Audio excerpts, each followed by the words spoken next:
মনে রাখেন, আপনাদের যিনি নির্বাচিত হবেন তিনি 5 বছরের ভিতরে আপনাদের সবার সব প্রয়োজন পূরণ করতে পারবে না, আপনাদের সবাইকে খুশি করতে পারবে না। ছোট্ট একটা বাজারে আমার ঘাড়ে খুব ব্যথা করতেছে আজকে সকাল থেকে। আমার মনে হয়েছে যে আমার প্রেসার বাইরে গেছে। তো আমি প্রেসার মাপার জন্য একটা ওষুধের দোকানে ফার্মেসিতে এখন ঢুকছি। তো এনে ঢুকছি আর এই সব মানুষ চিনে দৌড়ায় আসছে, অনেক ছেলে পেলে, প্রায় 30-40 জন ইয়াং ছেলে, সবগুলো আসছে। আমি বলি আপনারা এতজন একসাথে হয়ে গেলেন 1 মিনিটের ভিতরে, কি ব্যাপার, কই ছিলেন আপনারা এতক্ষণ? তো বলতেছে হুজুর আমরা নির্বাচনের কাজ করতেছি আমরা। তো পরে আমার সাথে বন্ধু সুমন ভাই আমার করতেছে, হুজুর ওরে 1 মিনিট একটু কিছু কইয়া দেন, একটা কিছু বলেন।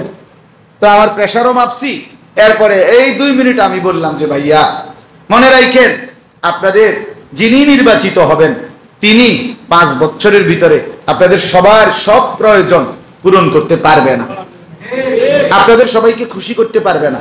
রোডের কন্ট্রাক্ট যখন একজনকে দিয়ে লাইব, বাকিরা রাগ হয়ে যাবে।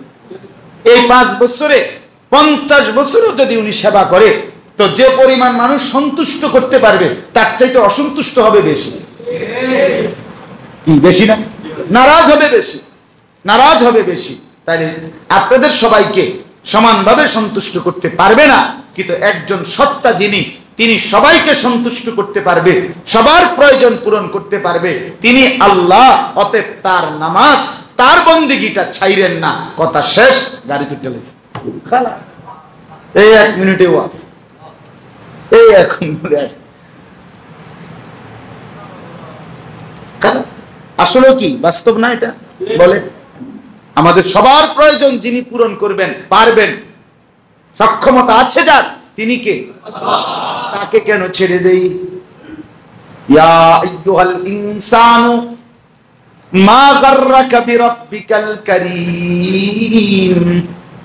আল্লাহ বলেন, হে মানুষ, আমার মতো মেহেরবান মনিব, আমার মতো দয়ালু মালিককে ছেড়ে দিয়ে কে তোমাকে ধোঁকা দিয়ে অন্যত্র নিয়ে গেল?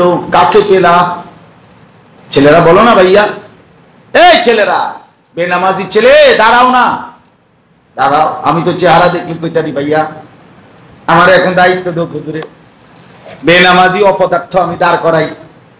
তোমার মতো অসভ্যরে দেখলেই তো চিনা যায়, তোমার মতো বেহায়ারে দেখলেই তুমি চুলের ফিরাইতে যদি সুতা দিয়েও বান্ধ, তোমার চিনে যায় তুমি অপদার্থ, বেনামাজি, নির্লজ্জ, বেহায়া বেটা, বেহায়া বেটা, বেহায়া, বেনামাজি, বেশরম, বেনামাজি গাদ্দার, বেনামাজি গাদ্দারা, বেনামাজি খাউরা বেটা,